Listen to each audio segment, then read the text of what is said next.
이번 달도 역시 하나님, 제가 우리 성도들하고 어떤 말씀을 나눠야 될까요? 라고 기도하는데, 원래 미리 준비한 말씀은 이것은 아니었는데 하나님이 이 믿음은 자라려면 이라는 히브리어 말씀을 좀 이것을 했으면 좋겠다는 마음, 음성어 들리는 거 아닙니다. 그거는 굉장한 기적이에요. 구약시대 때. 지금은 하나님이 계속 마음으로 말씀하셔서 이것을 이제 전하려고 했습니다. 여기 빈자리가 많이 보이는데 여러분들 우리 토요일 날은 주일을 준비하는 마음으로 일찍 주무셔야 해요.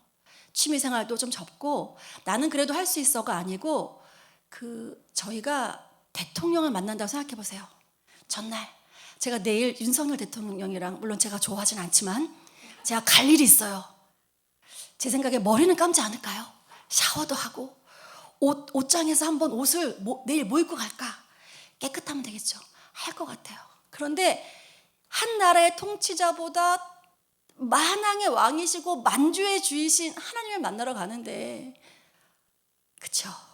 청년들 우리 치어울리에서 갈 때 지각하면 안 되잖아요. 그래서 여러분들 진짜 매주 있는 예배를 소중히 여기는 사람, 하나님이 그 인생에 복을 주시리라고 믿습니다. 오늘 히브리서 11장 1절부터 6절 읽었는데요. 여러분들 해가 바뀌었어요. 해가 바뀌어서 기도 제목을 정하잖아요. 대부분 이렇게 정하죠. 금년에는 믿음이 자라기 원합니다라는 기도 제목을 많이 냅니다. 저도 그렇습니다. 여러분들 신앙생활 오래 했다고 나는 더 이상 자랄 믿음이 없어, 그런 사람은 별로 없을 것 같아요. 저도 사실 아침에 조금 일찍 깨서 거실에서 오늘 예배를 위해서 기도하는데 제가 하나님 앞에 너무 죄송하더라고요. 금토 1박 2일 동안 목사님과 목자 컨퍼런스를 갔다 왔더니 몸이 피곤해서 어제 자기 전에 오늘 예배를 위해서 기도를 못하고 잤어요.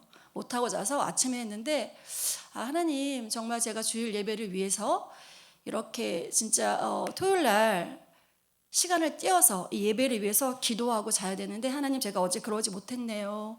너무 죄송합니다 라는 마음으로 아침에 회개도 하고 다시 기도를 했습니다. 자, PPT 넘겨주시면, 사람들이 믿음이 자라기 원하려는데 믿음이 자라려면 첫 번째, 성경을 읽고 공부해야 합니다. 믿음이 자라야 되는데 믿음이 뭔지 알아야 될 것 같아요. 어떤 분들은 신념을 믿음이라고 생각하는 분들이 있는데요. 그러나 믿음에 어떤 신념의 요소가 없는 것은 아니지만 신념 자체, 나는 이 신념을 가지고 있어, 신념 자체가 이꼴 믿음은 아니라는 겁니다. 하나님께서 원하시는 믿음, 우리가 자라기 원하는 믿음은요, 하나님과 관계가 있습니다. 하나님이 그렇다고 하면 그런 줄 아는 믿음, 하나님이 될 거라고 하시면 되는 줄 아는 거, 이것이 성경에서 얘기하는 믿음이거든요. 대표적인 예가 아브라함의 믿음이라고 할 수 있죠. 이거는 PPT에 없는데요. 창세기 15장 6절에 한 장 눌러주세요. 한번. 네, 창세기 15장 6절 다 같이 읽겠습니다. 시작. 아브라함이 주를 믿으니 하나님은 그의 믿음을 의로 여기셨다. 아브라함이 주를 믿으니 하나님은 그의 믿음을 의로 여기셨다. 근데 아브라함이 이 믿음을 가지고 있었기 때문에 하나님이 너는 참 내가 보기에 의로운 사람이야 라고 말했다는 거죠. 그러면 하나님이 말씀하신 아브라함의 저 믿음은 뭘까요? 하나님이 아브라함의 노년에 쫙 나타나셔서 내년에 너한테 아들을 줄 것이다. 근데 그 아들은 폐경된 사라를 통해서 이루어질 것이다 라고 말씀하셨습니다. 인간적으로, 여러분 생리학적으로 폐경됐습니다. 임신할 수가 없죠. 제가 시골에 살았는데 시골에서 저희가 이제 조그만 교회도 아니에요. 한 100명 정도 되는 시골 교회에 저희가 투병 생활을 가서 교회를 얼마나 열심히 섬겼는지, 저희가 제일 젊은 부부였어요. 그때 우리 하늘이가 4살, 서로가 3살 때 갔던 것 같아요. 그래서 너무 열심히 섬겼는데 저희 집 근처에 양계장, 하림에 납품하는 양계장을 하시는 집사님 부부가 있었습니다. 집사님 부부가, 그때는 이제 에너기가 없었을 때예요. 집사님 부부가 하루는 이런 말씀을 하시는 거예요. 내가, 거기는 셋 나셨거든요. 막내를 임신했는데 우리 신랑이, 그때는 믿음이 좋기 전이었어요. 그분이 내가 바람핀 줄 알고 부부싸움을 했다는 거예요. 왜 그러냐면 남자 집사님이 그러니까 이제 뭐 정관 수술을 하신 거죠. 더 이상 이제 아이를 갖지 못하는 상태를 만들었는데 뜨하니 와이프가 임신을 했다는 거예요. 그래서 믿음이 좋지 않으셨기 때문에 부부가 싸우고 난리 났답니다. 근데 나중에 알고 봤더니 이게 풀릴 수 있다면서요. 그렇게 임신도 되거든요. 우리 막내도 그런 케이스고요. 기적의 막내입니다. 우리가 임신할 수 없는 상태에서 된 거거든요. 그런데 그때는 사라가 늦은 나이에 완전히 폐경이 됐는데 아들을 주시고 또 그 아들을 통해서 큰 민족을 이룰 것인데 내가 그렇게 말씀하셨단 말이에요. 이게 불가능한 일이었는데 아브라함은 하나님이 된다고 하셔서 될 줄로 믿었습니다. 그래서 하나님은 이 믿음을 보시고 의롭다 하고 여기신 것입니다. 하나님이 그렇다고 하면 그런 줄 알고 된다고 하시면 되는 줄 아는 거, 이런 것이 믿음입니다. 우리 주변에는 가만히 보면 이렇게 다른 교회 좀 큰 교회 다니시는 분들도 굉장히 나는 믿음이 좋다라고 좀 표현하시는 분들을 사실은 어렵지 않게 자주 만나요. 특히 뭐 권사님들 같은 경우는. 그런데 어려움과 역경 가운데 그분이 있어요.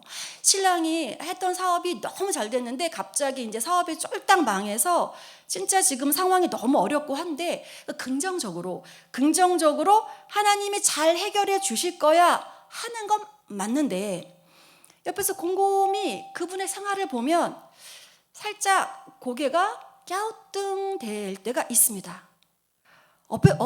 어떨 때 옆에서 보면 진짜 저 믿음의 근거, 하나님이 해주실 거라는 그 믿음의 근거는 뭐지? 왜 그러냐면요, 이제 그 신랑분의 사업도 마찬가지지만 본인도 하면서 어떤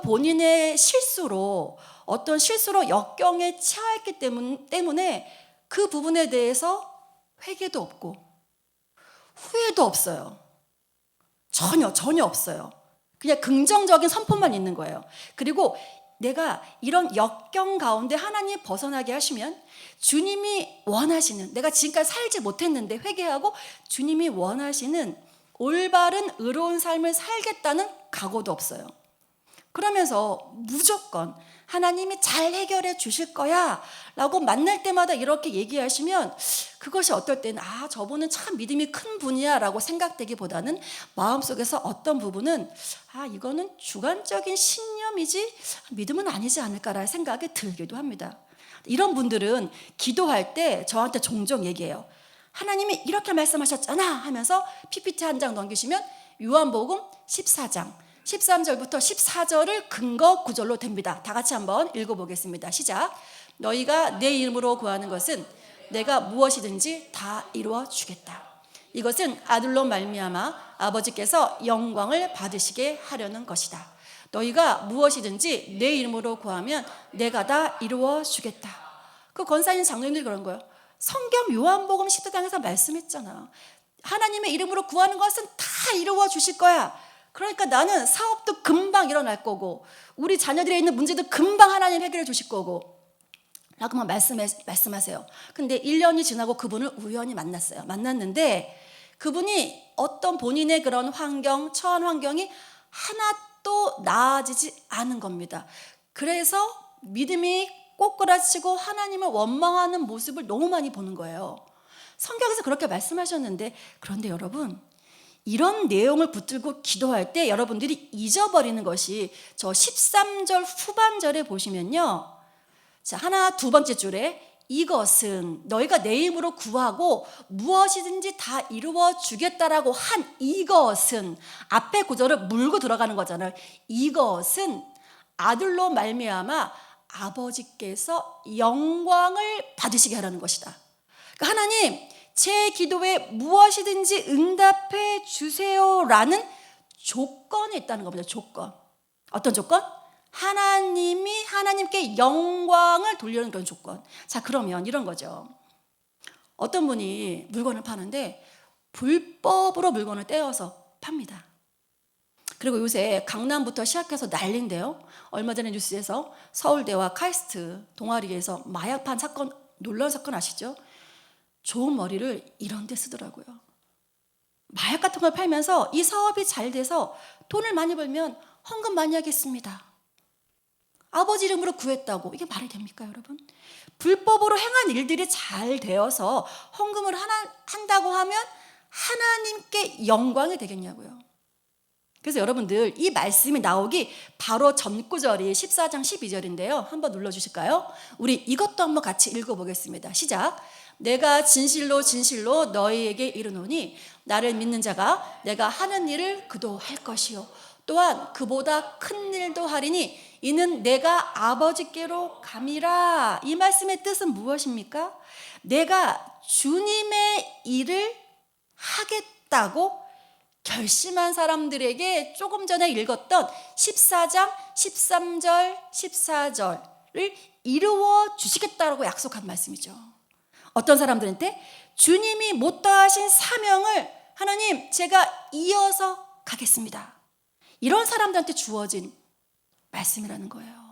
하나님의 뜻대로 살지도 않고 하나님의 영광을 위한 일이 아닌 내 욕심과 사리사욕과 그런 것들을 기도하면서 하나님이 기도하면 다 이루어 주신다 그랬어. 그렇게 하다가 하나님이 안 이루어 주시면 실망하고 주님을 떠나고 그 근거가 14장 12절에 있다는 말씀입니다, 여러분. 내가 내 삶을 통해서 하나님께 영광을 돌리겠다 이런 결심이 있는 사람들, 내가 기왕 주님께 쓰임을 받아서 하나님, 예수님이 돌아가시기 전에 했던 그 일을 이어서 더 큰 일을 우리가 공동체에서 해보겠다 이런 약속을 한 사람들에게 무엇이든지 내게 구하면 주겠다라고 약속하셨다는 말이에요. 그러면 전도사님, 그러면 저희 자녀들 위해서 기도할 때, 결혼 기도할 때, 배우자 위해 기도할 때, 사업에서 기도할 때 그럼 어떻게 기도하라는 말씀이세요? 하나님께 무엇인지 구하면 다 주시겠다고 했는데 그러면 어떻게 기도하라는 말씀이세요? 이렇게 기도하면 되죠. 제가 우리 큰아들 작은아들 막내 얘기할 때마다 그 이제 입시 때 했던 기도인데 하나님, 하늘이가 예를 들어서 하나님께서 본인 서울대 약대를 붙여주시면 하나님이 주신 그 지혜를 가지고 하나님의 영광을 위한 일을 앞으로 할 것입니다 라고 선포하시면 됩니다. 그리고 우리 자녀가 하나님이 기뻐하시는 믿음의 결혼을 해서 그 가정을 통해서 하나님의 믿음의 역사가 이 땅 가운데 이루어질 것입니다. 우리 자녀들이 부목자로 서서 그 영혼들을 섬긴 일을 할 것입니다. 하나님, 제가 제 사업을 통해서 수익이 생기면 하나님이 기뻐하시는 그 하나님의 일을 위해서 제가 사용하겠습니다 라고 기도하시면 되는 거죠. 그렇죠? 그래서 우리는 이 하나님의 말씀에 근거한 믿음이 진짜 믿음입니다. 우리가 기복신앙은 언제든지 무너지게 돼 있어요. 가나안 성도가 왜 생기는 겁니까? 수많은 사람들이 코로나를 지나서 가나안 성도가 왜 생기는 거예요? 말씀에 근거한 믿음을 공동체 안에서 배우지 못했기 때문에 요동치는 갈대처럼 환경에 통해서 사업이 잘 풀리지 않으면, 아이들이 대학에 실패하면, 신랑이 내 말 들어주지 않으면 믿음을 포기하게 되는 거거든요. 그래서 말씀에 근거한 진짜 믿음이 필요하다. 그래서 우리가 믿음이 자라기 위해서는 하나님이 무슨 말씀을 하셨는지 알아야죠. 그래서 믿음이 자라기 위해서 중요한 거, 제가 성경을 읽고 공부해야 합니다. 믿음이 없이 시작할 때는요, 성경 공부를 열심히 해야 됩니다. 저희 엔터교회가 처음이신 분들은 성경 공부를 열심히 하셔야 돼요. 믿음이 자라고 성경 공부를 어느 정도 했어요. 그런데 가정교회에서는 성경 공부를 이 정도는 해라라고 얘기하는 게 필수 3공부 5개인데 지금 저희가 생명의 삶하고 새로운 삶도 많이 못 하셨잖아요. 생명의 삶, 새로운 삶, 1:1 확신의 삶, 그 다음에 경건의 삶, 하나님을 경험하는 삶, 요 5개는 해야 돼. 그러면 쉬지 않고 한다 그러면 3년 걸릴 테고 1년에 하나씩 한다 그러면 최소한 공동체 안에서 4, 5년은 말씀으로 훈련을 받으라 하는 것이 가정교회의 원칙인 거죠. 자, 생명의 삶 아직 안 하신 분들은 이제 목사님이 곧 9월 달에 오픈을 하실 거고, 우리 10월 12일 날 콘서트를 통해서 오시는 혹시 남자 VIP들은 목사님이 1:1로 또 오픈해 주신다고 했어요. 그래서 생명의 삶을 아직 안 하신 분들은 그게 조직 신학이니까 꼭 하시기 바랍니다. 그러면 성경 공부만 하고 삶에서 살아내지 못하면 머리만 커지는 겁니다. 그래서 고난이 오면 픽픽 쓰러지는 거예요. 우리는 고난이 오면 쓰러졌다가도 말씀으로 일어나야 되죠. 오뚜기처럼. 그런데 한 방 고난이 와서 마귀가 그냥 한 방 훅 쳐버리면 딱 넉다운돼서 다시는 일어나지 못하는 신앙이 왜 그러냐? 말씀을 공부는 많이 했는데 삶에서 부딪히며 살아내 보지 않았기 때문이거든요. 그래서 여러분들 성경, 내가 전체 성경을 3, 4독은 했어 하시는 분들은 이제 정독을 해야 됩니다. 정독. 꼼꼼히 읽는 거. 조금 전에 말씀한 것처럼 요한복음도 막, 저는 요한복음 너무 어렵던데요.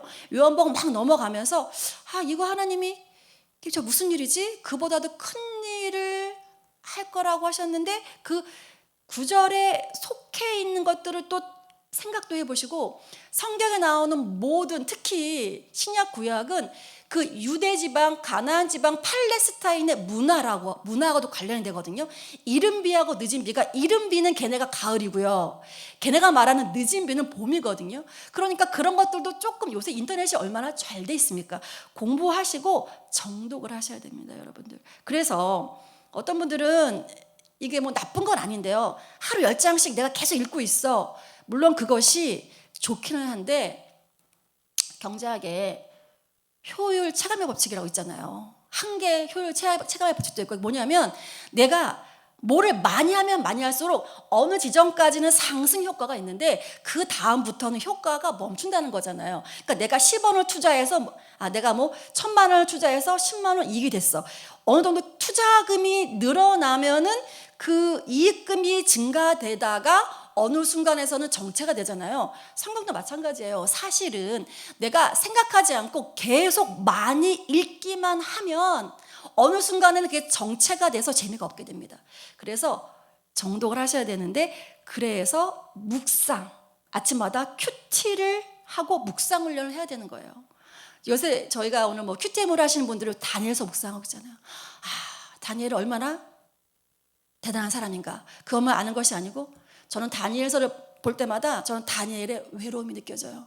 제가 수요일 날 기도의 삶 할 때도 얘기했지만, 다니엘은 성경에 나와 있지 않지만 바벨론에 끌려가서, 귀족이기 때문에 끌려가서 바벨론 왕을 섬기기 위해서 거세를 했다는 것이 신학자들의 95% 이상이 얘기하는 거거든요. 거세. 그래서 다니엘은 바벨론 포로로 잡혀간 이후로 그 이후에 죽기까지 한 번도 예루살렘 성전뿐만이 아니고 성전에 입장하지 못합니다. 왜? 몸이 흠이 있는 사람은 구약시대에는 성전에 들어가지 못했거든요. 그래서 그 성전에 들어가지 못한 다니엘이 하루에 3번, 아침, 점심, 저녁 예루살렘을 향한 창문을 열고 기도하고 예배드리면서 얼마나 성전을 그리워했을까. 저는 그 다니엘의 믿음도 믿음인데, 다니엘의 그 외로움이 저는 막 가슴에, 다니엘서 읽을 때마다 이렇게 사무칠 때가 있어요. 제가 좀 F 기질이 있어서 그런지 모르지만, 다니엘. 그런데 한 왕만 섬긴 게 아니고 계속 바뀌잖아요. 왕이 바뀔 때마다 다니엘을 계속 등용시켜서 쓸 때마다 또 그 이방 왕들을 아주 자기의 그 왕처럼 잘 섬긴다고요. 다니엘이. 뭐만 믿음에 관해서만 타협하지 않았지, 다니엘은 그 왕들을 진짜 잘 섬겼다니까요. 그래서 여러분들 그런 것들을 묵상하시고 훈련하셔야 됩니다. 근데 묵상을 자기 전에 하거나 새벽 1시에 하면 되겠습니까? 묵상이 뭔데요? 내가 오늘 이 묵상을 가지고 오늘 하루를 이 묵상한 말씀을 가지고 살 거야. 내가 만나는 학교에서 내 친구들, 내 모든 환경에 적용할 건데, 자기 전에 하면 물론 안 하는 것보다 훨씬 낫습니다. 안 하는 것보다 훨씬 난데, 웬만하면 오전 12시 이전에 하셔서 여러분들. 그래서 제가 우리 아들들한테 그러는데, 아침에 일어나서 학교 가기 바빠서 너무 피곤하면 에어팟 다 끼고 다니거든요. 젊은 친구들 지하철 보면은 다 뭐 보고 있어요. 그때 들으라고 합니다. 10분이거든요. 영상 10분 들고 딱 머리에 마음에 꽂히는 거를 다다다다닥 톡방에 올리라고 합니다. 목장마다 지금 큐티를 안 나누고 계신 목자 부목자님들 부탁드립니다. 저도 마찬가지더라고요. 저희 목장에 있는 사람들하고 제가 1대1로 큐티를 하지 목장방에 아직 안 올려서, 저도 내일부터 목장방에 1대1로도 하지만 목장방에 올리려고 합니다. 하시기 바랍니다. 우리가 믿음이 자라기 위해서는, 믿음은 신념이 아니라 하나님이 그렇다고 하면 그런 줄 알고, 하나님이 된다고 하면 되는 줄 아는 것이 믿음이기 때문에, 하나님이 무슨 말씀을 하시는지 알아야 하고, 또 깊게 묵상하며 기도하고 스스로 생각하고 결정해야 합니다. 그래야 믿음이 자랄 줄 믿습니다. 자, 두 번째 PPT 넘기시면 믿음이 자라려면 두 번째 같이 읽습니다. 시작. 믿기로 결정해야 한다. 자, 믿음이 자라려면 성경 공부 열심히 해야 되는데 두 번째는 믿기로 결정해야 됩니다. 우리가 처음 예수를 믿어보려고 하는 사람들에게 이렇게 얘기하는 거예요. 야, 우리 엔터교회 너무 좋은데 예수님 일단 믿어봐. 덮어놓고 믿어봐. 그래가지고 넘어오시는 분들이 많지는 않을 것 같아요. 왜냐하면 여러분 예를 보세요. 예를 들어서 제가 어느 모임에 동창회를 갔어요. 제 친구가 어떤 타블렛 알약에 들어있는 유리병을 주는데 라벨이 없어. 완전 그냥 투명한 유리병에 이걸 주면서 야 현이야 이거 진짜 건강에 좋대. 하루에 아침 하나 저녁 하나 먹어봐. 그리고 주는데 막 친구가 막 강권해서 주니까 받아왔는데 과연 집에 와서 그 약을 제가 먹을까요? 못 먹을 것 같아요. 도대체 라벨이 없잖아요. 소화제인지 영양제인지 그거 어떻게 믿고 먹습니까? 믿지 않을 것 같아요. 그래서 예수님을 옛날에 좀 아신 분 말고 아예 예수라는 사람을 모르는데 무조건 믿어봐. 덮어놓고 믿어봐. 그런다고 믿을 수는 없을 것 같습니다. 그러면 우리가 뭘 그들한테 알게 해야 되냐면 믿음이라는 것도 사실에 근거해서 믿을 수가 있다고 논리적으로 좀은 논리가 안 통하는 것들도 있지만 설득할 수 있는 것은 알려주고 믿으라고 해야 되는 겁니다.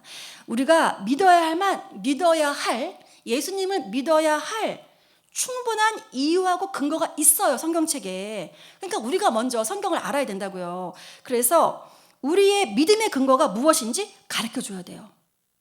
그런데 여러분 부활 사건 아시죠? 부활이라는 것이 역사적 사실이라는 거 다 알잖아요. 예수님을 3년 동안 모시고 다녔던 제자들이 증거이지 않습니까? 그리고 예수님 부활하신 것이 한 명도 아니고 여러 명의 수백 명이 예수님을 재림하신 것도 봤어요. 그렇다고 다 믿는 것도 아니에요. 그런데 예수님이 부활하시고 나서 제자들의 비포 애프터가 너무 다른 거예요. 그것도 증거가 될 수 있죠. 이렇게 어떤 결정, 우리가 믿어지기를 기다리는 동안 근데 어떤 분들은 우리가 아무리 이렇게 부활을 근거로 또 요한복음을 근거로 성경적인 근거들을 설명한다고 해도 특별히 논리가 강하신 분들은 잘 믿으려고 하지 않아요. 그리고 어느 정도 이제 목사님이 다 생일면 사람도 해주고 다 했는데 잘 믿기가 쉽지 않아요. 그럴 때는 믿어지기를 기다리는 동안은 믿음은 자라지 않습니다. 그러면 어떻게 해야 되냐? 우리는 믿기로 결정해야 한다는 것입니다. 그런 순간이 온다는 거죠. 이런 결정, 내가 예수라는 사람이 어떤지 알겠어. 아주 100% 믿어지진 않지만 내가 그래 믿기로 결정해보자. 이렇게 결정이 있기 전에는 믿음이 생기지가 않아요. 자라지도 않는다는 겁니다. 그래서 우리는 믿기로 결정하는데요. 그러면 어떻게 믿기로 결정하는지 세부 항목이 있습니다. 자, 눌러주시면 첫 번째는 하나님이 존재하시는 것을 믿기로 결정하는 거예요. 우리가 머릿속으로만 생각하면 하나님이 계신 것 같기도 하고 안 계신 것 같기도 하고 가끔은 회의적일 때가 있어요. 어떨 때? 교회에서 캠프를 다녀오다가 교회 버스가 전복이 돼서 교회 청년들이 다 죽었을 때 하나님이 있다면 어떻게 이런 일이 세월호 사건 하나님이 없다고 하는 하나님을 저주하는 사람들도 세월호 사건이 일어나니까 아니 하나님이 계시면 어떻게 이럴 수 있냐고 그때 하나님을 찾습니다. 신기하죠 여러분들? 그러나 이런 사건이 있을 때도 우리는 믿기로 결정해야 하는 겁니다. 하나님이 계시다고 믿기로 하는 것입니다. 더 큰 증거에 의해서 하나님이 계시다는 것을 믿기로 결정해야 되는 거예요. 오늘 본문 6절에 믿음이 없이는 기쁘시기 못하나니 하나님께 나아간 자는 반드시 그가 계신 것과 그가 자기를 찾는 자들에게 상 주심을 믿어야 할지니라 이런 말씀이 있습니다. 자, PPT 눌러주세요. 두 번째, 어떤 것을 믿기로 결정해야 되냐면 하나님이 우리를 사랑하신다라는 것을 믿기로 결정해야 합니다. 모든 일이 잘 되어갈 때는 하나님이 나를 사랑하신다는 것을 의심하지 않아요. 자녀들의 일도 잘 풀리고 신랑이 돈도 잘 벌어오고 내 건강도 좋고 거칠 것이 없어요. 막 아파트도 막 탁 분양도 되고, 아, 하나님 나를 얼마나 사랑하시는지 의심이 안 돼요. 어느 날 의심이 옵니까? 하나님 날 사랑하시는지 어느 날 의심이 와요. 일이 잘 되어지지 않을 때 하나님은 나를 사랑하시는가 회의에 빠지는 때가 옵니다.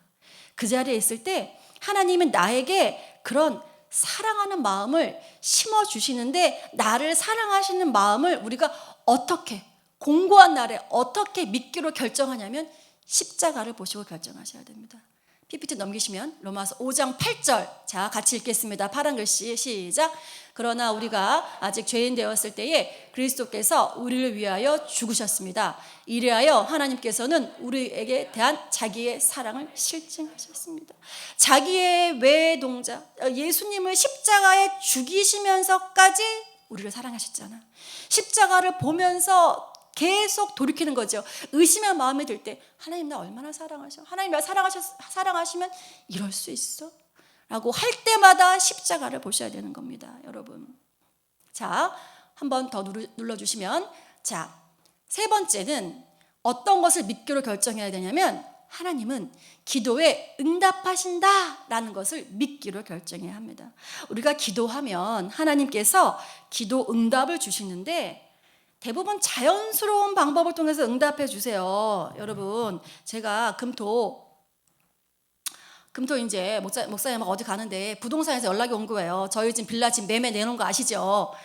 목사님 아시죠? 그런데 꼭 11시에 오겠다는 거예요. 11시 집에 아무도 없는데 우리 애들은 2시 이후에 오는데, 그래서 2시 이후에 오시면 안 되냐 그랬더니 안 된다고. 이분이 계약금을 가지고 온대요. 그러니까 요새 빌라 투자 붐이 일어가지고 그분은 계약금을 가지고 오는 분이라 꼭 집을 보여주시면 계약될 확률이 많다라고 하셔가지고, 그래요? 그래갖고 그러면 보여드려야죠 해가지고 이제 저희 집 비밀번호를 알려드렸단 말이에요. 알려드리고 혼자 생각에 이번에는 나갈래나 보다. 그래가지고 내가 보통 계약하면 목사님한테 계약하면 2달 있으면 이사 가요? 그랬더니 2달 정도면 된대. 그래서 내가 지금 8월 말이니까 9월 10월 10월 말이 내 생일인데 생일 때 큰 집으로 가는 거야? 막 이러면서 이제 했는데 저녁 11시에 부동산 사장님이 문자가 온 거예요. 그분이 안 오신대요. 근데 제가 뭐라 그랬냐면 감사합니다. 그분이 이제 집이 주인을 만나면 팔리겠죠. 너무 신경 쓰지 마세요 하고 부동산 사장님한테 얘기하고 제 마음이 너무 편한 거예요. 그러니까 뭐냐면 내가 기대도 했지만 하나님이 우리가 지금까지 한 기도를 하나님의 방법대로 가장 좋을 때 이루어 주신다는 믿음이 있으니까 스트레스 받지 않고 기다릴 수 있는 거거든요. 여러분, 하나님이 기도에 꼭 응답해 주십니다. 그런데 자연스러운 방법으로, 우리 집에 쌀떡대 쌀이 떨어졌어. 예를 들어서 쌀이 갑자기 천장에서 10kg가 탁 떨어지나요? 아니죠. 어떻게? 어떤 친구가 오랜만에 집에 온다고 했는데 그 친구의 손에 쌀이 들려져 있는 거예요. 하나님은 그렇게 자연스럽게 응답을 하십니다. 그러니까 하나님이 그렇게 응답하시니까 이게 하나님이 응답해 주신 거 맞아 안 맞아? 내가 수술을 했어요.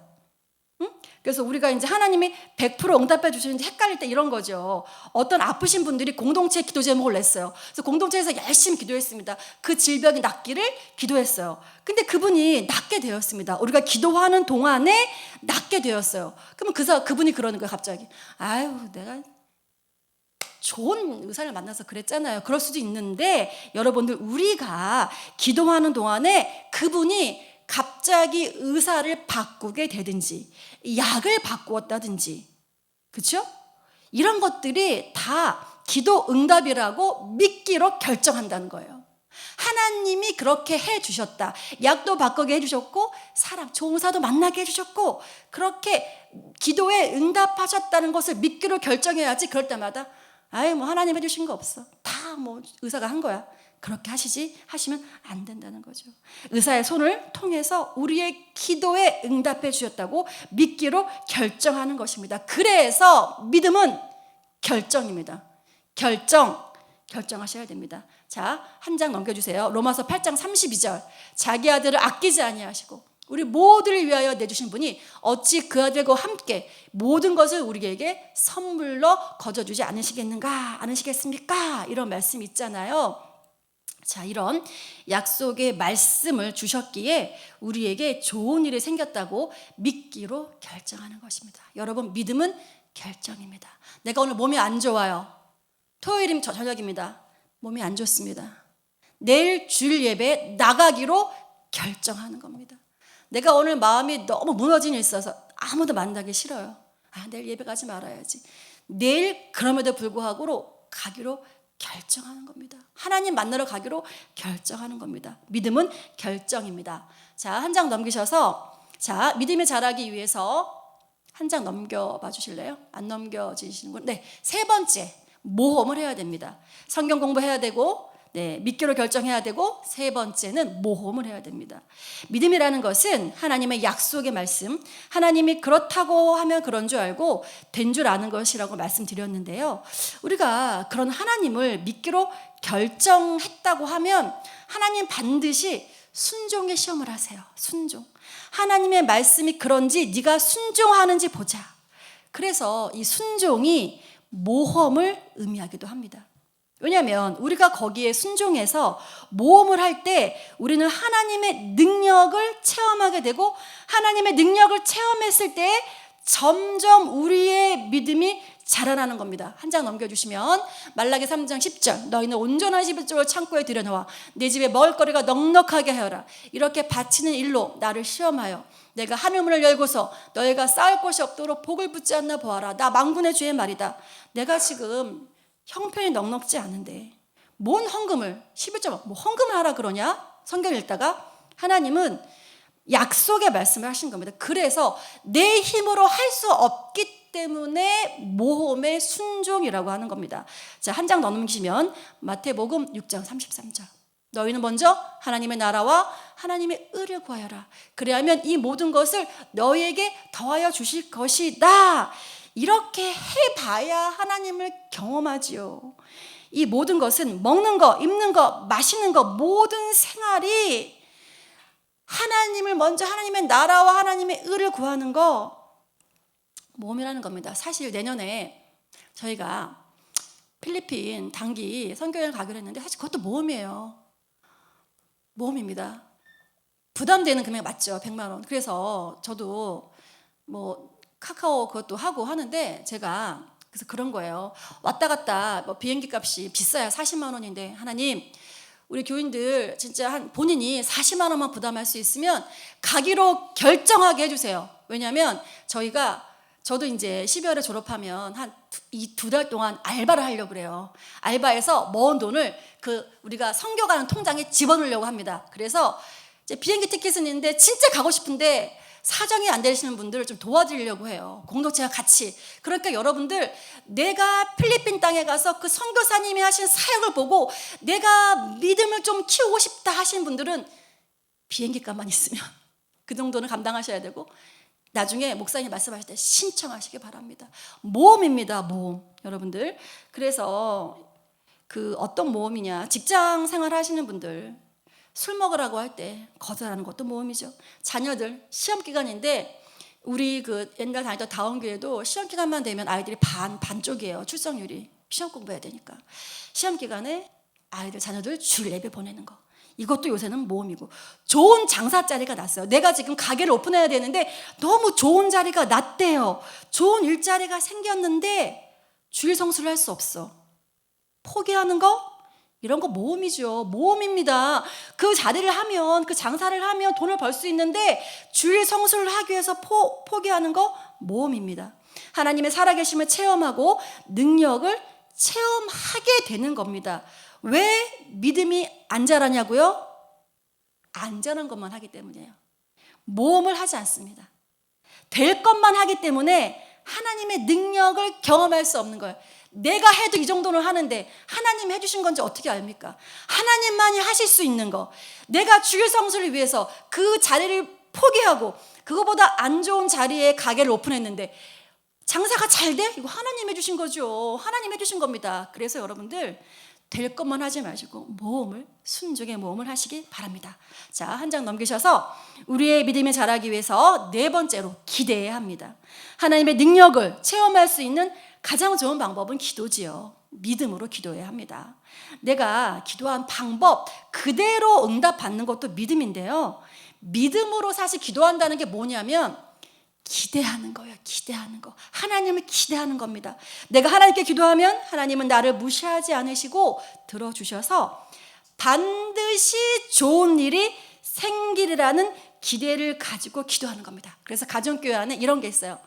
좋은 일이 일어나고 있습니다. 좋은 일이 일어나고 있습니다. 석정혜 목사님이 이런 말씀하셨어요.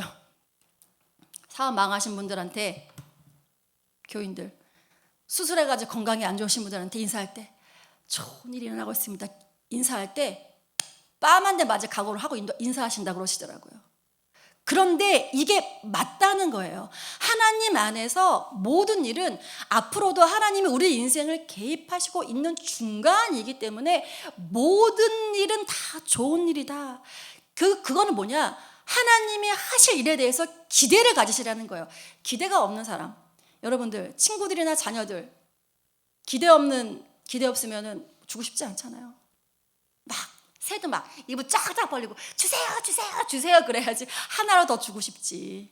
여러분 하나님을 기대하시기 바랍니다. 제가 오늘 설교하기 전에 방에 앉아서 기도하는데 오늘 딴 때보다 이렇게 꼭 이 말씀 듣고 예배 들으셔야 할 분들이 아파서 많이 못 나오셨어요. 그래서 하나님한테 하나님 정말 이 엔터교에서 예배 드리는 한 사람 한 사람이 하나님의 그 놀라우신 이 모든 것이 다 가능하신 하나님을 좀 기대하게 해주세요. 내 인생이 지금의 어려움이 있더라도 하나님 결국은 하나님이 하실 거라는 것을 하나님 기대하게 해주세요. 이 예배를 드리면서 하나님을 기대하게 해주세요. 제가 간절히 기도했습니다. 여러분 기대하셔야 됩니다. 예수님께서 세상에 계시면서 사역하시면서 한 장 넘기시면 마태복음 13장 58절에 이런 말씀이 있어요. 같이 읽겠습니다. 시작.